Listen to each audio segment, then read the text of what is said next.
안녕하세요. 폴리의 페이스오프 신입사원 3탄입니다. 사실 1, 2탄은 그 신입사원의 저의 경험기라든가 좀 아마 저의 과거가 좀 녹여져 있는 서론도 좀 길고 좀 자세하게 말해드린 부분이 없지 않아 있어요. 그러니까 다른 데서 너무 짤막 이렇게 해야 된다, 이렇게 해야 된다, 이렇게 된다, 이렇게 된다 뭐 이렇게 말씀하시는 것보다는 쭉 풀어서 말씀을 드렸는데, 그렇게 말씀드린 이유는 아무래도 회사 생활이라든가 사회생활 처음 시작한다는 게 진짜 정말 말로 이렇게 딱딱딱딱 부러지듯이 그렇게 생활이 되지가 않아요.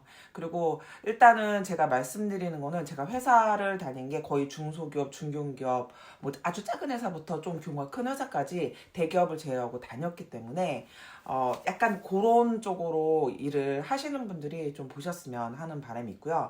오늘은 그래서 신입사원 세 번째 편인데요. 조금 더 업무에 직접적인 관련된 얘기를 해드리도록 하겠습니다. 첫 번째는요, 일단은 신입사원들 분위기에 휩쓸리시면 안 됩니다. 어떤 회사, 참 이게, 모든 회사가 다 그럴지 안 그럴지 모르겠지만, 어떤 회사는 막 파가 나뉘어 있고, 팀별로 막 분위기가 안 좋을 수도 있고, 그 부서 내에서도 좀 이렇게 사이가 좋거나 안 좋은 그런 분위기가 느낄 수 있어요. 사실은 일 잘하고 안 잘하고 못하라는 이런 것도 너무너무 중요하지만, 사회생활도 약간 겁이 나잖아요. 내가 진짜 딱 들어갔는데 이 사람이 괜찮은 사람, 저 사람한테 배워야 되는지 막 그럴 수도 있는데, 물론 처음에는 무조건 가장 직속 상사랑 같이 해서 일을 배우고 그분한테만 집중하는 게 좋긴 한데, 아마 신입사원에 되다 보면은 자꾸 여기저기서 아마 일을 시키게 될 거예요. 그리고 이 사람이 조금 예스를 많이 한다 싶으면 진짜 많은 사람들이 부탁을 해요.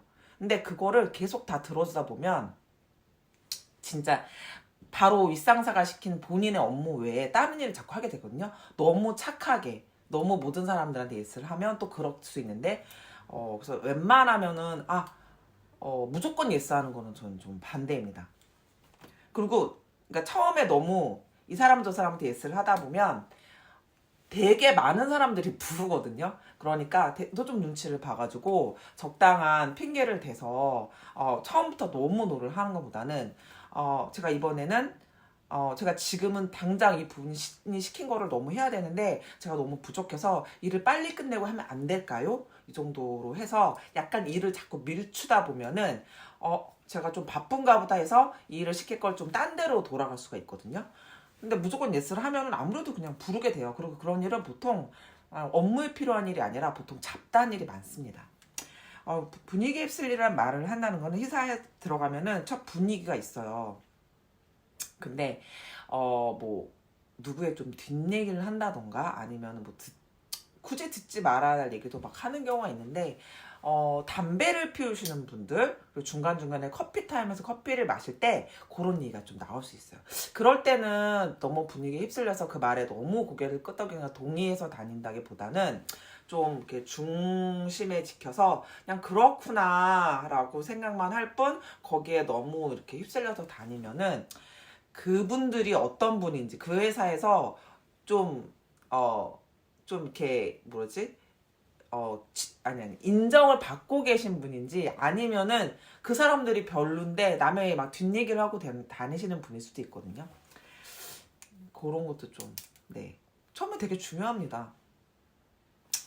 진짜 실제 업무, 직장 상사가 일을 시키잖아요. 그런데 저가 진짜 많이 시켜봤는데 눈동자가 일단 갈 곳을 잃습니다. 그래서 막 갈 곳을 잃고 다 알아들었다고 제자리에 가셔서 나중에 이제 그때 부탁한 거 어떻게 됐는지 한번 봅시다 하면은 전혀 엉뚱한 일을 해오시는 경우가 정말 많습니다. 종종 있는 경우도 있고, 실제로 신입사원 경우에는 정말 많아요. 왜냐면 회사에 들어가면 진짜 뭐가 뭔지 모르기 때문에 제가 집중이 안 되고 아무것도 모르는 느낌이거든요. 거기서 상사가 얘기하면 거기서 너무 자꾸 물어보면 자기가 바보 같은 느낌이 들까봐 물어보는 걸 꺼려하고 어느 정도 자기 느낌에서 알아들은 거를 숙제로 해오는 경우가 있거든요. 근데 거의 100% 잘못해오는 경우가 있어요.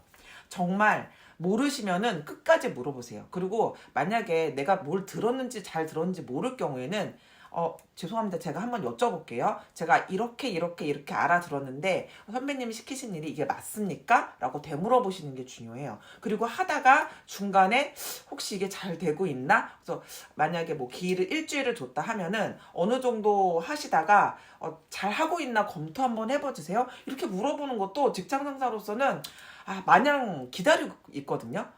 직장 상사는 이 친구가 잘하고 있나?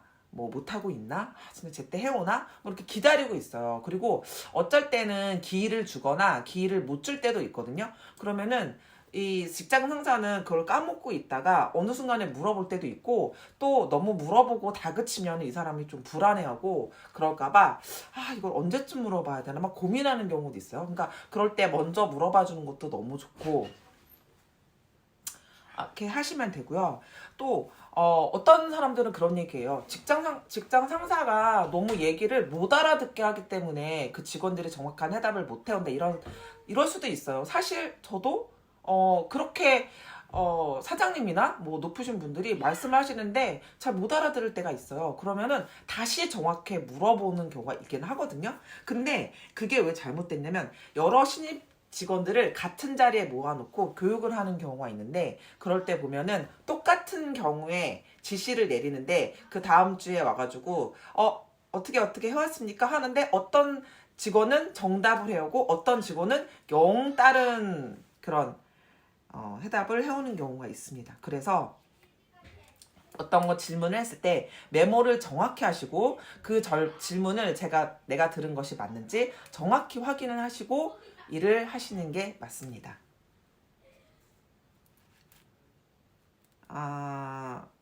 그리고 자기가 한 보고서는 적어도 3번 이상 검토하셔야 돼요. 정말 안 틀렸을 것 같죠? 정말 틀린 게 군데군데 나타나기 때문에 꼭 3번 이상 검토를 하시고, 사실 그래도 가져갔을 때 좀 틀리는 경우가 있거든요. 그런 부분도 좀 꼭 검토를 하실 수 있었으면 좋겠습니다. 그리고 처음에 입사를 하셔서 식사하시는 부분, 이거 좀 애매하죠.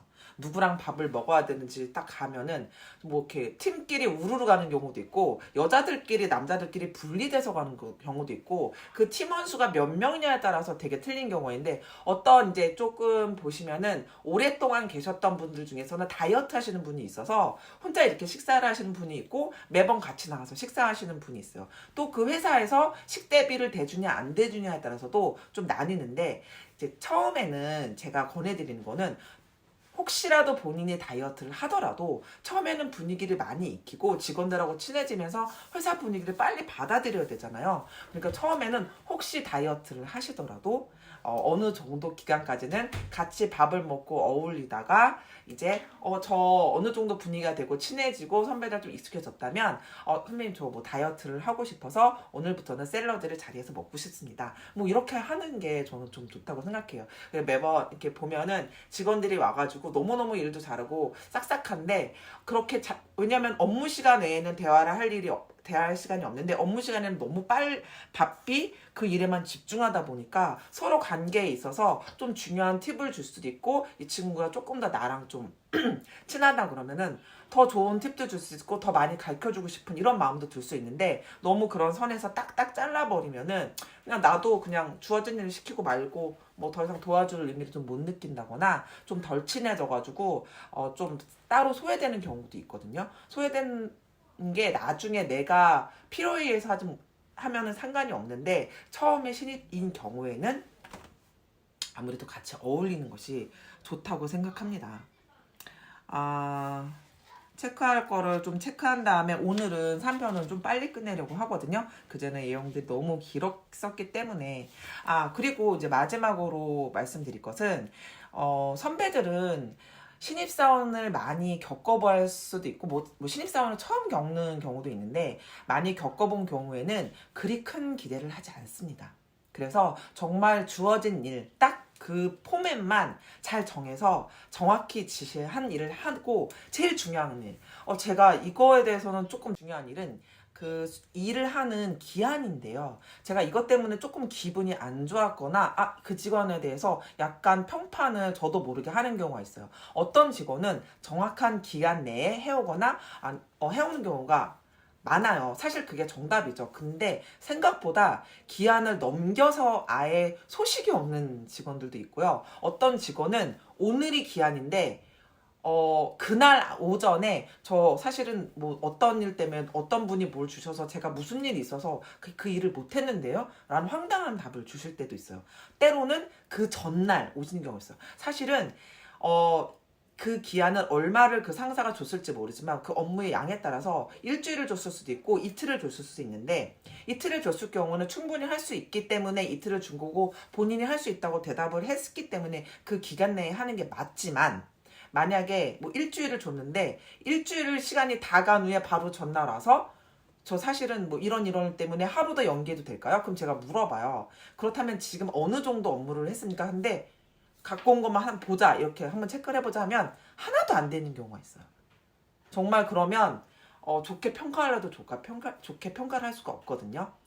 웬만하면 무조건 신입사원 때는 제 기한을 맞추는 것이 좋고 정말 못 맞추겠다 싶으면은 3일이나 4일 전에 미리 양해를 구하거나 아니면은 어쨌든 제 시간에 맞춰서 하는 게 좋습니다. 네. 아니면 아예 그 업무 시간을 줬을 때 근데 신입사원이기 때문에 이 일을 내가 이거를 3일에 할 수 있는지 4일에 할 수 있는지 솔직히 본인 판단이 어렵거든요. 그렇기 때문에 무조건 거기서는 웬만하면은 자기 의견을 내는 것보다는 직접 일을 해보고 시간을 보고서 판가름 하는데 어떻게 해서 무슨 일이 있던지 해서 드리는 게 맞습니다.